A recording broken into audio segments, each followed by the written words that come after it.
Beautiful morning, and we thank God for the grace to be alive. I want to say a big thank you to always staying tuned to this program. Um, Today, we're going to look at safety and security. The right to life also embodies freedom from harm and danger for both group and individual. Today, we turn our attention to safety and security in our education institutions, educational centers that's in this country, and what it entails. And I have my guest already in studio. We're not going to waste a lot of time today. If you look around us, we have a lot of issues that has to do with terrorism, where you have people going to school to abduct children. So it's happening in Nigeria. In 2013 in Nigeria, we had same incidences until this Boko Haram, rose up in Nigeria. We've had incidences of children being taken from schools and stuff. Now, when you look at Kenya, also in 2015, we had student shootings and violence in schools. And in South Africa, we have some of these incidents that also occurs. Now, we as a people must also, come to terms with this and understand that just as we have the world turning into something else, we pay attention to security in our schools. When you look at our schools, especially the public schools, we have big compounds. Some of our schools are not walled, and we have the students. Some of them leave classroom. There's a school around Lebanon Zenu thereabout. There's this game center right behind the school, and sometimes during school hours, you have some of the students in this place, playing games. I've been there several times, and I've seen them. I've even reported to the headmaster some time ago. I spoke to one of the headmasters some time ago who also told me that sometimes when to school, he hears a knock on his door, he's afraid because of the people who surround them and some of the things that occurs. You have students who fight in schools. Some of the students come with pliers, some come with blade and other, instruments that could cause harm to other people. And so we have to be concerned. We look on our roads, some of the schools, roads that link some of the schools and road crossings are not available. You have students who cross roads without the help of anybody. I remember those days when we were in school. You have this man who was security man who was standing right on the road with flag red and green. And so when cars are coming and students are getting ready to cross, you lift up the red flag to indicate that the car should stop. But today we don't have them. We don't even have zebra crossing on roads that are close to schools. And so you see these school children crossing roads. It's quite dangerous. And we want to discuss that and see how we can help solve some of these problems as a people. And I believe that as we have this discussion, you also call in, make your input, and tell us what you think we must do as a people to make sure that our students are safe in schools. When our schools are not walled and you have one of these little children going out of the classroom to say go and urinate, for example, and somebody catches the child, we don't have CCTV cameras on our school compounds. We don't have security personnel on our school compounds, and so anybody at all can just enter through the school environment and do a lot of danger to our children. And that is what we want to look into this morning.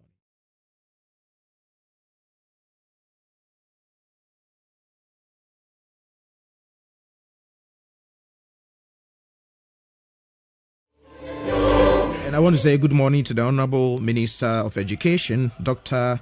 Yao Osei Educhum. God bless you so much. And your deputies, Reverend Intimfojo, and then Madam Gifty Chumampofo. God bless all of you, Chief Kobna and Lawyer Jari. All those are the Secretariat and all those are the Ministry of Education, the 16 regions of Ghana, the district directors of education, all the teachers. In fact, our teachers are on strike. And we plead with you as parents, please have mercy on us.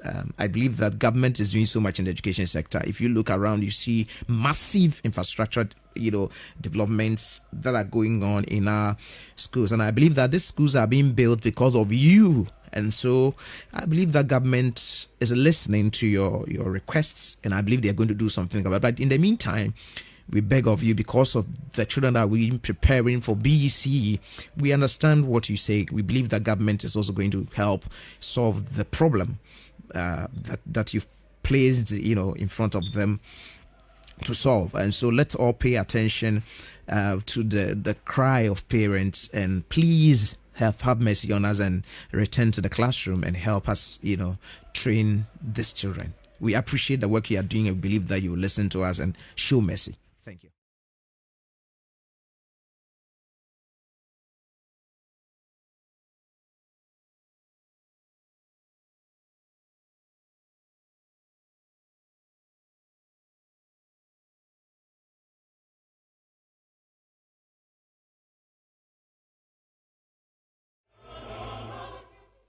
All right, so it's time for Educhum Diaries, and I have Laurentia Babio in studio. Laurentia, good morning. Good morning. How are you? I'm well. All right, good. Very So, well. tell us, what are some of the things the minister has done for the past week?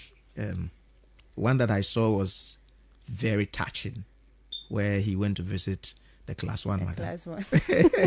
All right, so take us along. Let's go. Okay. Thank you very much. And I want to say a good morning to our listeners. I think I was attacked the other time for forgetting to say that somebody actually attacked me for that. That I forgot to greet them. All right, greet them. So yes, because I usually do that. So at that day I forgot, so I have to. That's right. So I want to say a good morning to our listeners for always being with us. That's right. So yes, as you were saying, that was really touching. The minister who had to go and visit his class one madam. I mean, looking at her, she should be around her 90s or something. But then she still remembered him. Yes, and she was so happy to see him, to have him there. And that would even tell you how humble our minister is.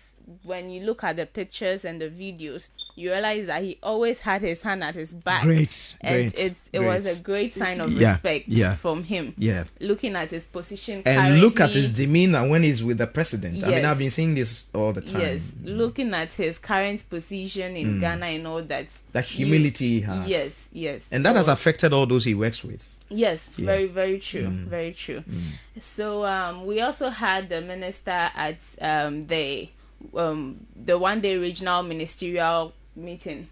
Yes, it was held in Ghana by the World Bank. Oh, okay. Yes, and then we had ministers from, I think, the Central and then Western Africa, all ministers of finance, ministers of education from all these countries, or let me say regions in Africa.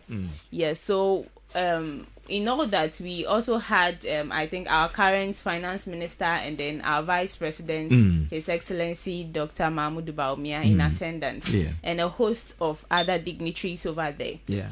And we had our vice president actually opening the whole ceremony for us, which is something very great.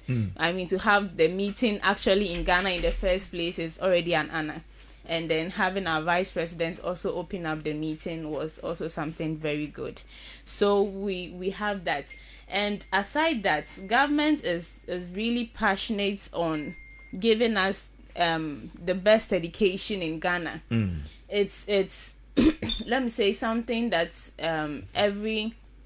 our current government, Yes. our president, our honorable minister is very passionate about our education currently, from basic to secondary school to the tertiary. They are very passionate about that. Yeah. And as a result of that, the minister has actually been going on some tours, which is the senior high school tours and then the basic school tours. He started somewhere last year. Yes, and it's been running through up to this time. So recently we had him going to the St. Mary's Roman Catholic Basic School at Kolegono. Yes, and he had to be with the students, share his story with them. You know, with students, usually we like motivation. So you have to give us your story, tell us where you came from, how you got where you are. And then I think that was what he did, and it really motivated the students. Yeah. And then we also had him being at the graduation ceremony of the International Community School at Pechi in the Ashanti region. Yes, so he went there to be with them during their graduation, and then some awards were also given to some students for all they've been throughout. That's I mean, right. being in school is not an easy task. Yeah. So we had that. And then he also had to go and then to the Creative Arts Senior High School that is currently being built. Yes. So he had to go and then inspect the whole thing that is being done. And obviously his class 1 madam that he visited. So basically I mean it's a lot. It's a lot. I want to go on. Of course we are trying to get one extra so that we can have time to talk about some of these things, and very soon we are also trying to get to all the regions of this country. So when we are on air, other stations will also pick the feed to the other parts of the country, so they can also listen to us. We have a lot of things that the minister does, and sometimes we have to cut some of them short because of time. So Lauren Baby, thank you very much. We are grateful having you. God bless you so much for the good work you are doing, making sure that we all hear about the good side and the great things that the minister does. God bless you.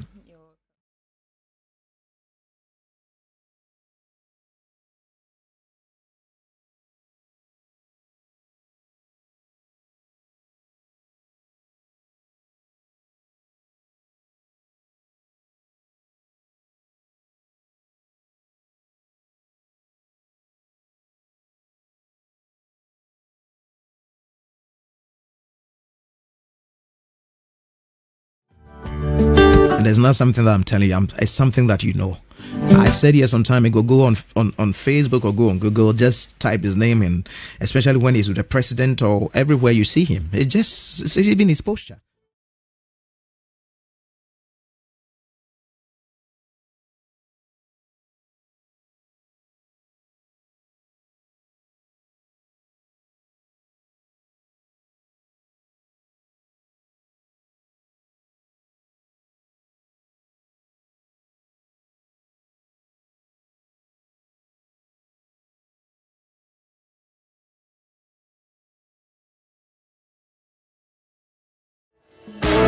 Master's and undergraduate degree, criminal justice from Weber State University in the USA.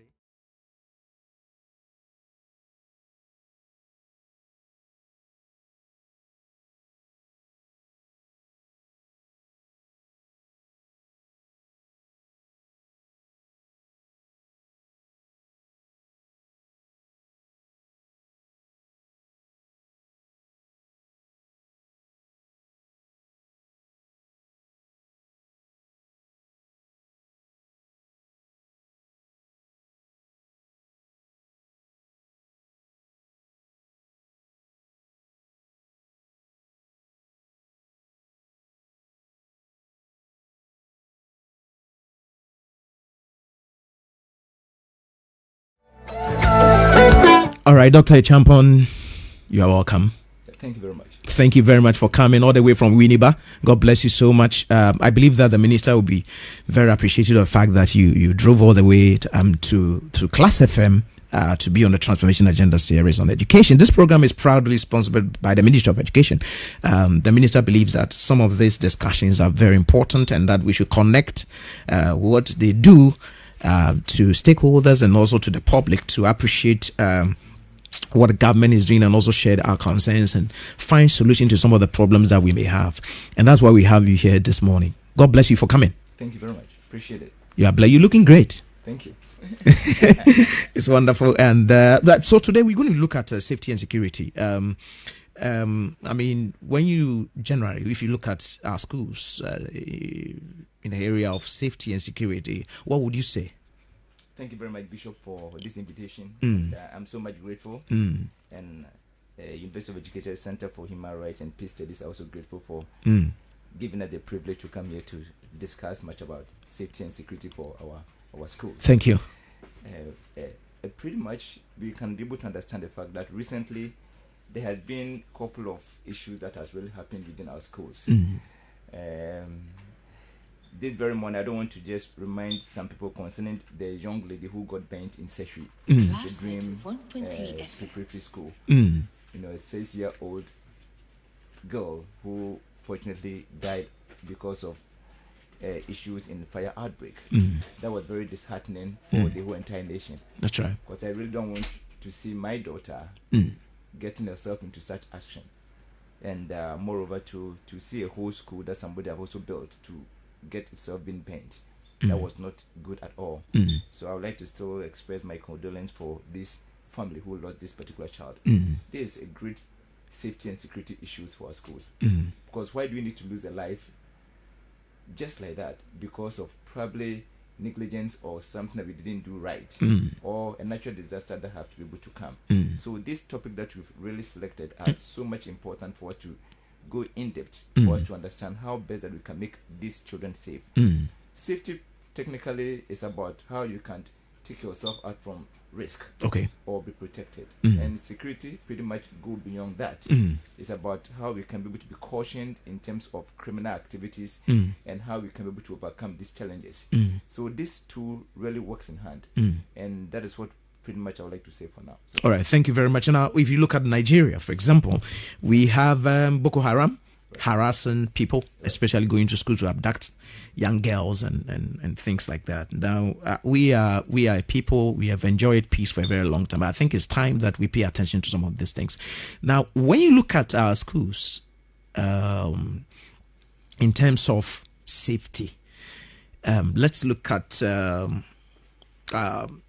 fire safety, for example. Let's look at the walls and gates. Let's look at the school premises and surroundings. Let's look at the people with disability. Let's look at playground safety. Let's look at safety in transportation. And let's look at safety alert, for example. Putting all these things together, how would you describe our state as a nation when we look at education? I want you to just talk on these angles, and let's see and appreciate the fact that maybe we need to pay attention to something. Good. Yeah. First of all, Bishop, thank you very much for these questions, and I would like to say that and thank Ministry of Education for their good work done. It has not been easy for a country to be able to build up these educational institutions. It's quite a heavy load, but at this time I would like to say thank you for their effort. But there are more rooms that we need to be able to improve when we talk about safety of our schools. But it's a critical point. You mentioned something on the part of the safety in terms of fire management within our schools. You can see that I really want to combine both the private schools and then the government institutions together, because they're all part of the educational systems here in Ghana. You can see understand the fact that, research have known that most of these people are not taking much more precautions.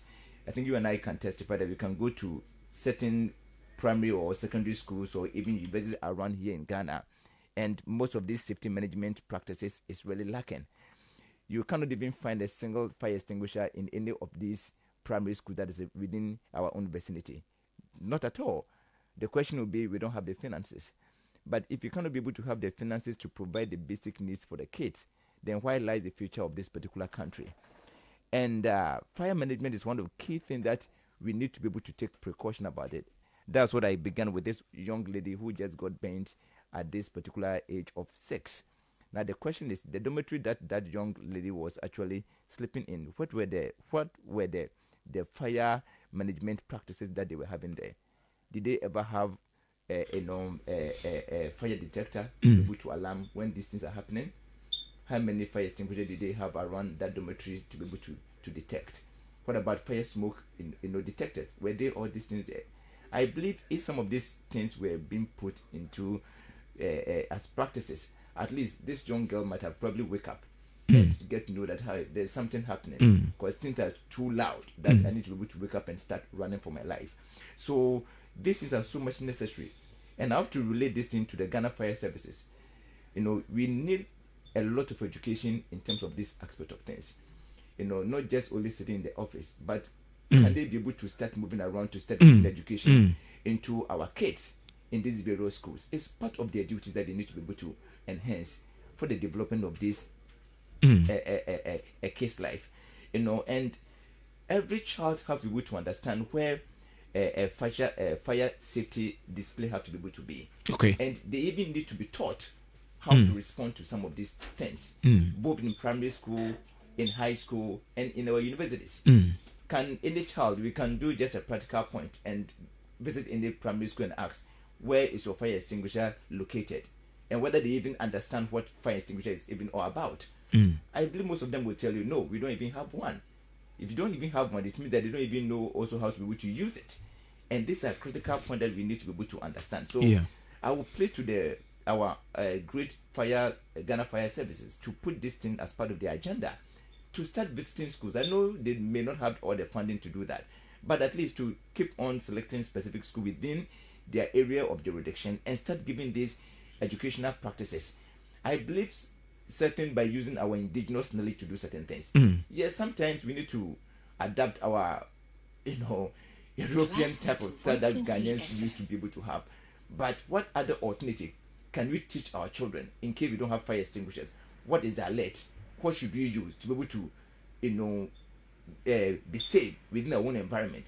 Some of this indigenous knowledge should be infused into our educational system to help these kids understand, beginning from kindergarten to the highest point. I come in here to say, if you look at our classroom, the schools that are built, most of the government schools have 2 doors, right, so that you can pass either to the left or to the right, exactly, both coming in and going out. But we have some of these other schools that some could be private, or even some of the public schools that may not have this thing. I think these things are put into consideration so that in case of even running out, there wouldn't be any stampede. Right, right, correct. So you are right, but it interests you that most of these schools may rather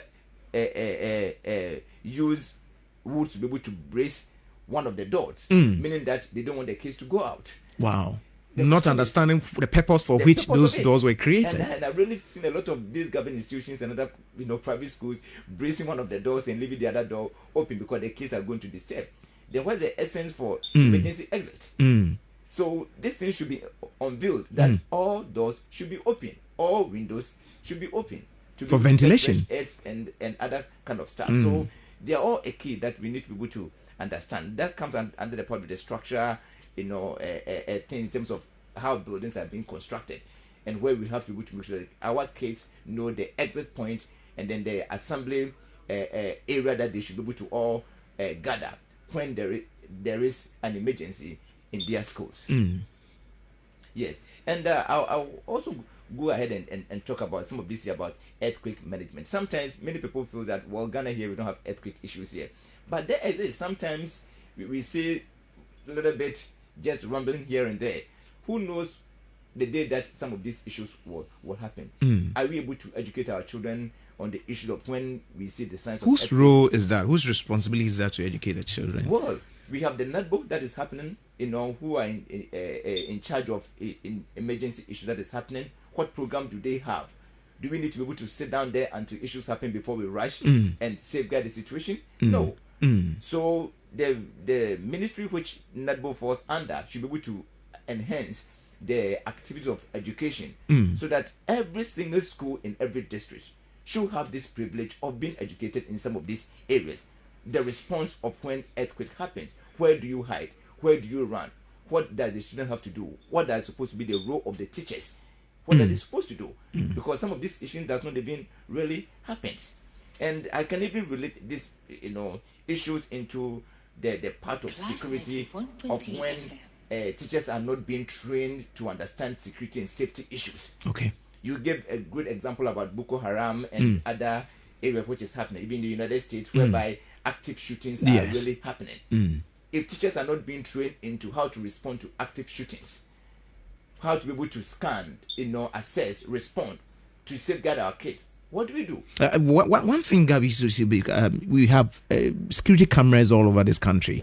I think the Ghana police may be those who are managing those cameras. But you look at our institutions, for example, if something should happen and the school is supposed to give us a report, they will give us a report perhaps to suit or to favor them. Right. I'm not saying that they will not give the report, but it happens sometimes. Now, if we had cameras on our campuses, even in schools, especially the basic school, the crèche, those schools where you may not know what really is the cause of some of the things that happen. If you're a headmaster, you're in your office and you have access to every class, have a screen that shows you what is going on in every of the classrooms, you are able to call these teachers and say, the way you did this was wrong, the way you did, or this child was not paying attention, what did you do? And so I think that we should have, I'm thinking, Gabi, if we have cameras in all our schools that can also be monitored, perhaps we can prevent some of these things that may happen, that are happening in other countries.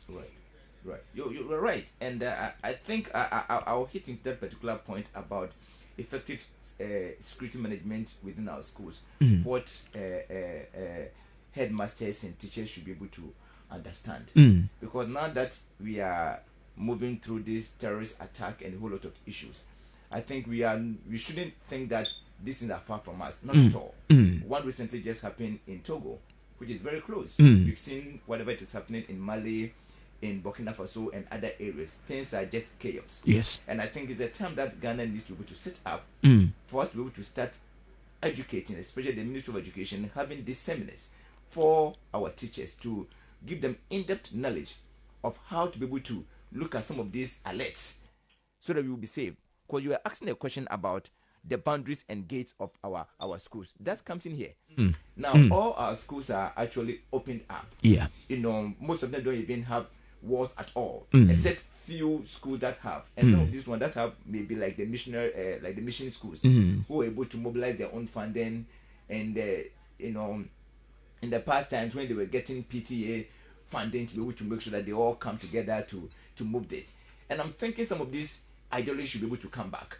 Because the government alone, Bishop cannot be able to do some of this act if you really want our kids to be much more safer. Because to build a whole wall in the school is so much expensive. So if we are not able to afford certain things even to enhance our school, how much more about building walls in our schools?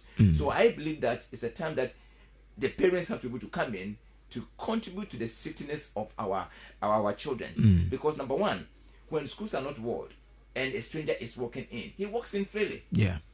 There's a school at Zenu, for instance. You have these guys riding the Okada. I don't know what they have done to the exhaust. It just makes a lot of noise, and they will drive whilst classes is going on, and you dare not talk about it. They will beat you. Exactly, and that's a big time distraction. So if kids are, example, writing examination, and some of these issues are going on, distraction. It distracts their thoughts, and to be able to comprehend becomes very difficult. So I believe that walls and gates and boundaries should be a key thing for all the schools here in Ghana, so the students can be able to be indoors. And even if visitor is coming in, there should be a security post whereby the security officer there needs to be able to educate this, ask questions. My friend, where are you going? Probably, good morning, who are you? Okay, I'm looking for the head mistress. Do you know the head mistress name? You should ask further questions. I don't really know the head mistress name. Do you have any appointment with her? Not really. Okay, then I don't think I can allow you to enter in there. Can you stay here for some time? Let me do some consultation before I allow you in. We need to have all these practices to be able to make the smooth running of our schools. But sometimes what happens, even if some of these schools that has been walled and they even have security men, they don't even ask further questions. Do you want to see the headmaster? Yes, please go. Thinking that and they can go and attack the headmaster. Of course, yes.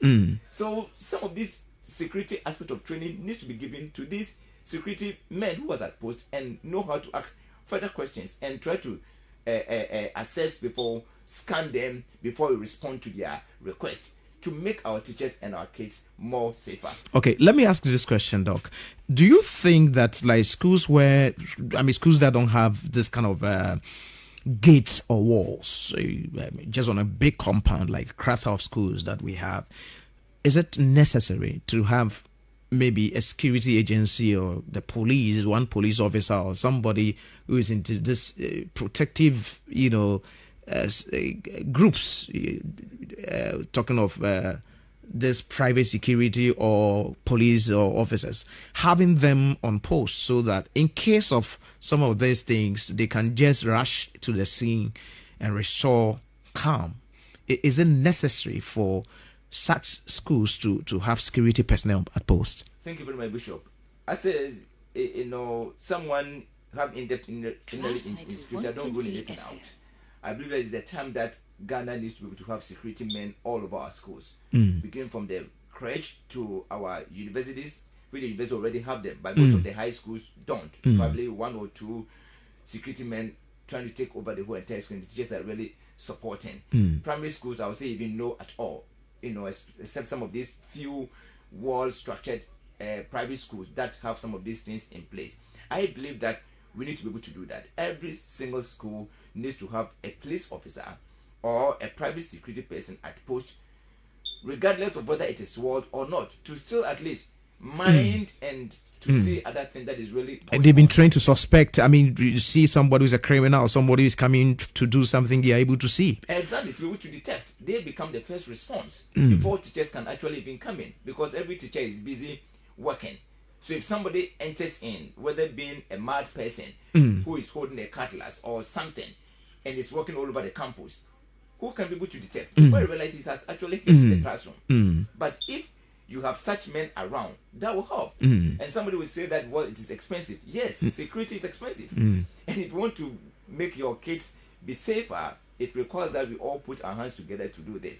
Once again, if the government cannot be able to do that, I feel the parents who kids are in that particular school, the PTA should come together and contribute and find a sort of private agencies to help mind their school so that their children can be safe.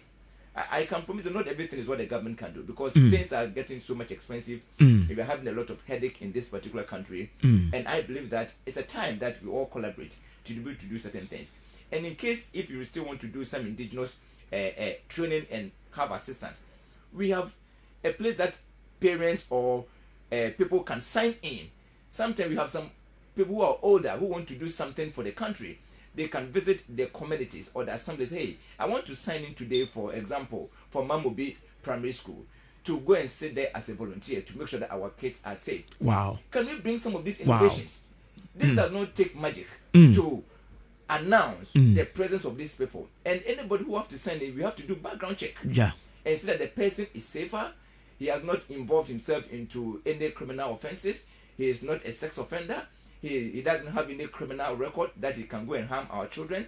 After doing the background check for all those who want to come and help or who want to be involved, we now send them in. Okay, tomorrow, Dr. Champon, I'm on duty to mind our school. The next day, Bishop is sacrificing. The next day, Kwame will come. At least we can also volunteer for the safety of our children in our schools. It's done in many countries. Why not in Ghana? So not everything is what is needs to be the cost of the state, but we can also become an innovative, a contribution to be able to do these things. And this is one of the things that our radio station people and the nation can award people who are doing such a kind job to help the country. That's right. Not only awarding unnecessary things in the country. We need such commitment, such volunteers, such patriotism to help, secure the safetyness of our kids. Thank you, Doc. You just mentioned patriotism. Looking at where you are coming from in your days and now, do you think parents are involved in helping government, especially in the area of education? Very, very necessary. When you look at our situation right now, for my part, there was a strong PTA kind of stuff that if you don't even, your parents don't even attend. I attend a Methodist school. You are likely going to be beaten because your parents didn't come. Meaning that your parents need to be able to show up in every single meeting to understand how things are going. But nowadays, because of the business of most parents, we don't even regard some of these things as very necessary. And those who take it serious are those who have the money to take their case to probably to well-structured preparatory school. They feel that they have a key interest in whatever they are doing. But honestly, for most of the government sectors, they are really struggling. Parents don't even listen. But school cannot be managed without the help of our parents. So I'm seeing that enthusiasm is really going down, and which we need to really enhance it. That we need to come together to build better Ghana and support these particular kids. Because I believe if we want to wall our school, for example, we can just, if we had a PTA meeting, if each parent is buying 2 bags of cement, I mean, we'll be able to do some of these things. A lot of things. You have a school of 500 students, and if each parent is buying 1 bag of cement, that is 500 bags. Right. That could do a lot. There's so many things that we can be able to, that can be able to be of us. Somebody will say, hey, how am I going to do the foundation and that things? We have a bunch of great guys who are in prisons. One way or the other, they find themselves there. Yeah. Why is the government feeding them for? And they keep these men there without giving them some opportunity to come out, to come and also contribute a volunteerism to help our system. We can use some of these things to be able to help out with the dugout. And the community guys and the girls in there can help with the block construction or whatever. We have mason that can also sacrifice. Just sacrifice, yeah. It's about patriotism. Do you really understand Ghanaian, why we are Ghanaians? The blessing of being part of this wonderful nation. This nation can become better if all of us are one way or the other having the love to contribute our quota to the development of this wonderful nation. Forget about the government. It cannot do all. We always want to put everything in the hands of the state. It can happen. And we politicize almost everything. Of course, yes. So it's a time that our leaders needs to just come out. Our chief, our queen mothers, our assemblymen, we need to get to the ground. To be a good leader means that you are on the ground with the indigents and making things work. Let us use our influence for some of these actions. All right. Thank you. So I'm here with Dr. Maswai Champon. We are discussing safety and security in our schools, and want to say we want to activate the phone lines now so that you can call and also ask a question or make a contribution. We want to remind you this program is being sponsored by the Ministry of Education. So the phone lines are 0302 20 80 80 0302 20 80 80. All right, now let's look at the students and teachers. You have times where there's this kind of fight among students, and some of them are having knives and blade and things on them. How do we check some of these things to make sure that students in our schools don't possess some of these weapons on them? Good. Thank you very much, Bishop. This comes under the school premises and then surroundings issue that we have to go to take a critical look at it. Now the question is, what are some of the things that we, the parents, we have to do to teach our kids before they actually go to school? Okay. The safety and security measures begin right from schools. I have my 5-year-old daughter that can easily pick up a blade or something just to put in the bag, just for fun, without knowing why they're actually doing that. How many of us as parents go through the bags of our kids before they leave school? Not that the kids sometimes want to just, go and cause harm, but curiosity, they want to just take it to school to even to go and show it to their friends. Doc, sometimes you're washing their uniforms and there's blade you don't know, and before you realize. Exactly, it has actually caught you. And I believe that my mom has had that experience before. When some of it we were all young, putting blade in our pocket, and that day you are going to find yourself wanting. It's still happening. So we need to be able to start making these checks before they actually get to the school. And once a while, we still have child's rights policies, which we have to also be cautioned. Okay. That if you're a teacher, you can't just start fidgeting or going into students' bag anyhow. It's their personal property, it's their right. But it's a good that you can still have a good strategy and still, let them be educated in the essence of not bringing harm objects into the school. By letting them understand the fact that, hey, once a while, Charlie, can you put your bag for us to be able to see because we're doing inspection? We want to make sure that psychologically we are doing inspection. We want to make sure your books are safe, your bags are neat, pull everything off from your bags. Just to see whether people are having weapons hiding in or something. Okay. Because we need to also be able to let them understand their rights so that we don't infringe upon them and make them unhappy. Okay. Some of these things can happen. And every teacher should also become alert. Okay. And know each student that they're dealing with. So that sometimes I'm concerned about large class system, whereby a class of about 80 students are in class. Primary school, GSS, 60 students. What a burden. How can teachers get to understand each one of these students? Can we have smaller classes so that it can be a little bit manageable for us to know the students and know how we can make them safer within our own schools? So I believe that once a while there could be some of these inspections done in our schools by checking the kids' bags and making sure they are much more safer, and report every single thing that they see to the parents. So the parents can also caution their children not to be bringing certain items to the school because these are not actually acceptable. So I believe that some of this communication should be able to come. And one of the issues that we should be able to understand with school premises and surrounding is that sometimes certain schools are built closer, or the schools were there before, and certain chemical industries come in, built around the school, and gradually our kids start falling sick. your kid comes home, he's actually having running nose and don't really understand. Can we check around the environment? Whose companies are around? Do we have toxic issues around? Some of the schools can even have a huge garbage stand or pen just closer to the school. Yeah, we do have a lot of them. Our kids. So some of these issues need to be really be considered, and we should be aware of some of these things. There's one at the Zenu market, between the Zenu market and the Zenu TMA school. I've even made a report on that before. The market women will bring all their refuse and garbages from the market and come and pour between the school and the market. Right. And we've said this several times. They're still doing it. Sometimes during class hours, you have this garbage being bent and the smoke entering the classrooms. That's very terrible. Yes. Very, very terrible. Yes. So I think some of these things needs to be stopped, needs to be checked. And it interests me that we have people who are supposed to regulate these things here in the country. My question is, what is their work?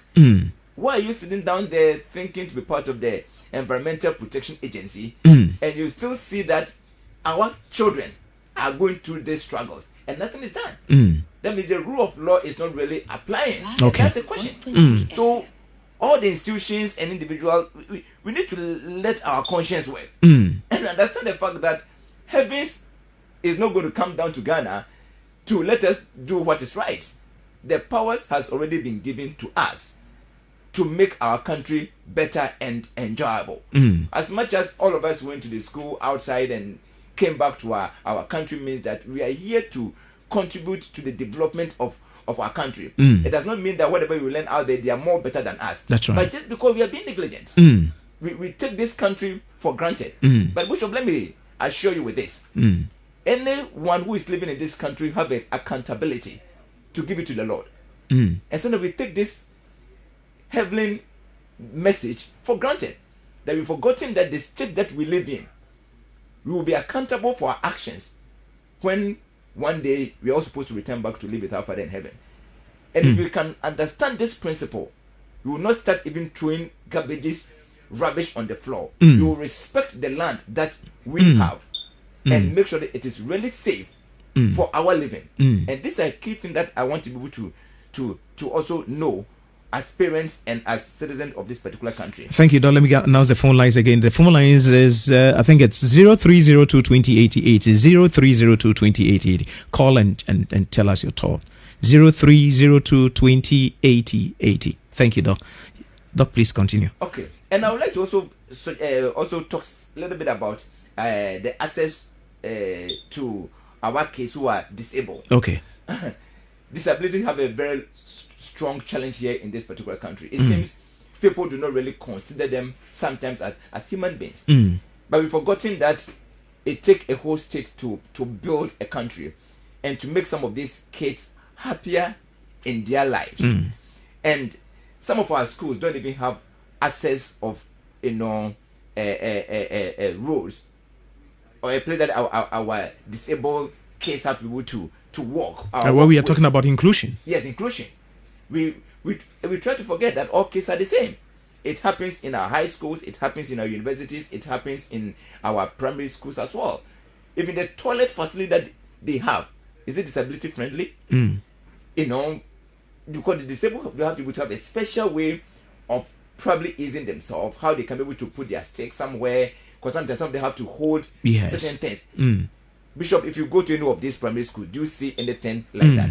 No. We leave them to the mercy of their own selves. And these are not nice. So I believe every single school here in Ghana, primary, JSS, whatever, especially a place of sanitation like toilet facilities, we should be able to try and provide one purposely for those who are disabled. And make sure that they are accessible, they have access to their classrooms. Sometimes some of these schools are upstairs. Yes. Some of their friends need to be able to carry them and then help them out. The day that you fight with that particular friend, you tell you today, that's right, I'm not going to carry you. Yes. And that becomes a problem. Yes. So can we start thinking and change the structures of our building to make it more, disability friendly, so that some of us who have some of these kids around us, we can embrace them to make them more happier and more accessible to their classrooms. It should happen into the entry of the schools, classrooms, our toilets, our playing ground, our libraries, our canteens, our floor-to-floor, and our auditoriums. All these areas should be disability friendly. Well, thank you very much, Doc. Let's look at, is it that important to, especially, let's look at the roads, student crossing roads. You used to have road signs where you see the sign telling you that there are students crossing the road or their kids are crossing the road. Now we don't have even those signs closer to our schools, and you have these students who have closed from school. They stand by the roadside. The danger is that I pass through Ashaman a lot. In Ashaman, you see a driver driving, somebody is crossing the road. The driver from the other side stops, this driver stops, and you see the person riding the Okada not stopping. You get my point. Right. So if we don't have a system that checks and makes sure that these children are safe crossing these roads, we're going to have a lot of them knocked down by these motorcycles. And sometimes you have some of these drivers who will see these students even standing by the roadside for 15 minutes and they will not stop for them to cross, right. Especially the trotro drivers. And so I think that looking at what you're saying, you mentioned NADMO, you mentioned fire service. Who's supposed to be responsible? Who is responsible for making sure that there are road marking zebra crossings close to schools and make sure that the students cross this road safely? Wonderful. Thank you very much, Bishop. Sometimes it interests me about the duties of the metro or the municipal assemblies. Do I call it the police people? I think whatever the interest is about collecting tickets and stopping drivers. It sometimes really annoys me. Because your duty is not only to go in and to collect tickets and stopping drivers and check their driver license or their monthly permit that they are not supposed to have. Have you forgotten that you have kids that are crossing roads within your own vicinity, your own assemblies? Some of these issues should be some of their responsibility. Okay. They should be able to get to the zebra point and support these actions. And if you think that you don't have the men, we've been hiring a lot of, do I call them these police officers that are supporting the police? What do you okay. Those recruits that we have. Yes, those on uniform one. Yes. What are they doing? Can you also assign some of these young guys who has been recruited to these zebra crossing areas to assist the morning hours between 6 and 9 before every child gets to school? We can do that. Coming back again to the using our own community men who can also sign in and also go and support the case to be able to cross. It's another thing that we can be able to implement. So we have all the resources around us: the community, the assembly, those young police officers who are assisting the police jobs, even the other graduate students who has also been accepted to also is it NAPCO or whatever they are also. Most of them sit in some offices doing nothing. Why can't we give them responsibility? It's all boils up about how are we coming on board as a country. Do we really love Ghana? Is that where we all want to be happy? And I can tell you, every country is built upon the commitment of the citizens. No country is just built without the people coming on board to make sacrifices for future generations to actually enjoy. So we need to be able to take these key things very seriously, that the old things that were happening should come back. And I want to admonish all the drivers, both the private and the commercial drivers, that you should know that children's life first than your own ability to seek for your own needs for yourself. Because if you hit somebody's daughter or son, it could be yours. It could be your sister, your auntie, your brother's son or daughter who you are failing to stop. Not thinking that, well, I don't care. I live in Ashama, I live in Suodru, I live in Winneba, I live in Leteboko. As a result, none of my kids are around here. But it takes a whole country to support kids to be able to be brought up. So we should have that mindset of stopping at zebra crossings or being. And that's the doctor to say that. It means that we should even think about making sure that there's a zebra crossing at every school in this country. Exactly. And it should be visible. some of them has even wiped off that you can't even see that there's a zebra crossing. That's another issue for the drivers. So if I cannot be able to verify that there's a zebra crossing here, how do I then stop? Then the drivers have to use their own discretion. What about if they make instant stop and somebody else did not also seize it, pass by them and hit the child? Normally we had the road signs about 20 feet or 10 feet to the place of whatever it's telling us to do. Right. And so if we have a ramp, you have the ramp sign about 10 to 20 feet before you get there. If we have this road sign that is telling us that students are crossing, perhaps the driver slows down when he's getting there. We don't have these road signs. We don't have the zebra crossings. Right. We don't have anybody there with flags, red, green, telling students to stop or cars to stop. Right. And so we've just left them to cross the road. Car knocks them. Nobody cares. That is it. It really happens. And every day we are having kids being run to hospitals for an emergency because we fail to do the right thing. So like what you have said precisely, all these things need to come back. We need to have people to start. And I believe that the assembly should take this key interest because every school is within your own district. Find innovative way to make our children safe. And I think we've mentioned some of them. Yes. If they don't know that apply some of these things, use the community, use the NAPCO, use those young guys who has been supporting the prisoners. Stop collecting the ticket thing and let your men be interested in the safetyness of our kids. It's all part of your duties. Doc, our time is almost up. But let me ask you this question. Let's look at the transportation in our schools. Right. You have some of these schools, especially some of the private schools. You have a bus that is supposed to carry about 25 people, and then they park the children as sardines. I mean, just load them. It reminds me of people being transported from Africa to the Americas. I mean, you see these children packed. Right. I mean, is it safe to have this kind of system transporting students from and to school? It's not safe at all, and I think it's one of the things that we need to take a very serious look at it. It's causing a huge accident for our kids, and we are taking them for granted. Many of these schools feel that they don't have money to get bigger buses, so that small bus they can come. They feel they can take every single child within their own areas, which shouldn't be the case. And the most saddest part is that they can have a child who is 6 years, another child who is like 4 years sit on that child's lap, and the 4 years also carried like a 2-year-old child. So they just have them. You can be able to understand the painful thing, let me put in this context, is that all these children pay the same amount of money. Exactly. The one sitting, the one standing, is paying the same 5 cedis for a week or a day. Right. And they collect all this money and pack these children. Not if something should happen, every child is just gone. And it really happens a lot that there have been a couple of accidents that whereby some of these children have been hurt because of the way that they have actually parked them. And it's not much safer. Health-wise, our children get sick all the time. They can't even breathe well. They are so much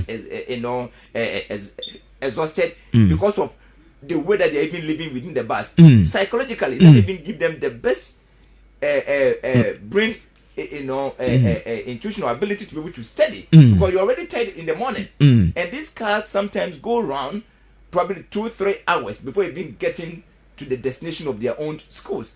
So you can imagine what we are pushing up our children to it. And it could also be one driver taking care of these whole kids in the bus. Fine, if you want to do such a thing, you should have a trained female transport manager to be part of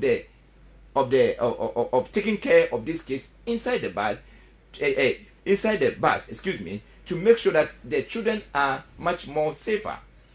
And the funniest thing is some of the teachers or the schools also use the older kids to be the driver's mates, helping to be able to bring the kids on board and control the affairs.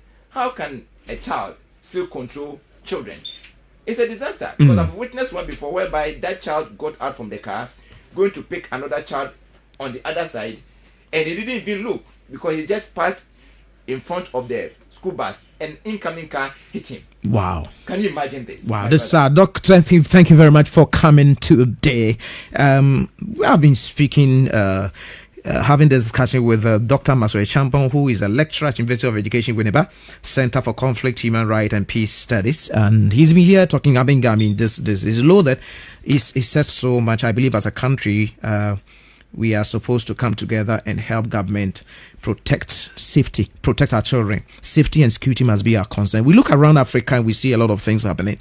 Let's not sleep and think that Ghana, we are safe, we are free without taking precautions to make sure that some of things don't occur in our country.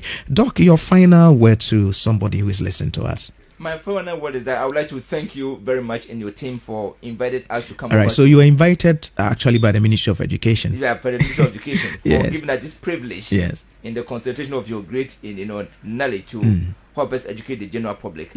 I would like to say that we need to be proud of this nation. Our children's life are so much important because they are special children of our Father in heaven, which we need to take a key interest in their growth and development. And I believe that as a country, if we can all come together to give a support to the Ministry of Education to give the needed attention to our kids, I think we will have a very brighter future.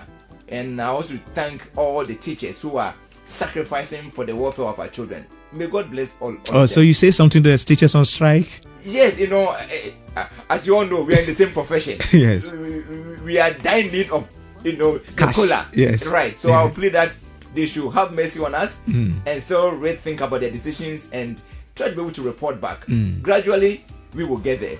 Gradually, we will get there. God is with us. As a people, let's all sacrifice. And please, the Ghana Police, NADMO, Fire Service, the Municipal Assemblies, please, we are asking you, you have a role to play in the safety of our children. We beg of you. Ghana National Fire Service, go to schools and make sure there are fire extinguishers. Make sure our children are safe. Road safety, please make sure we have these markings on our roads.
So much, giving us all the footages, the videos, the pictures. Manuel Edujemfi of the Ministry of Education, the photographer. So great a guy he is. Very humble, respectful. Manuel Nyamishirawate, we appreciate you so much. He makes sure that every information that we have to receive for this program, we have it. He does it all the time with his own credit and data. We want to say thank you very much, Manuel. We appreciate you. And Honorable Minister of Education, Honorable Dr. Yawse Duchum, thank you very much for making sure that we are here. God bless you so much. And all the people at the Secretariat, the Minister's Secretariat, the Deputy Minister's Secretariat, the receptionists, those at the car park, all of you, and you who listen to us today. I want to say a big thank you to everybody, those who contribute to this program by giving us feedback, telling us where we aired. God bless you. Thank you very much. I'm Abraham Edu. God willing, I'm going to see you next week. Stay blessed, stay safe, be good, show love, throw away the bitterness. Make sure you are in church tomorrow. Let's be patriotic. Help save this country. Ghana is all we have. And our teachers, you are doing so well. We understand that the cola is important. But please, we are on our knees, pleading with you. Have mercy on that innocent child. Please have mercy and come back to us and teach us. God bless you. Take care of yourself.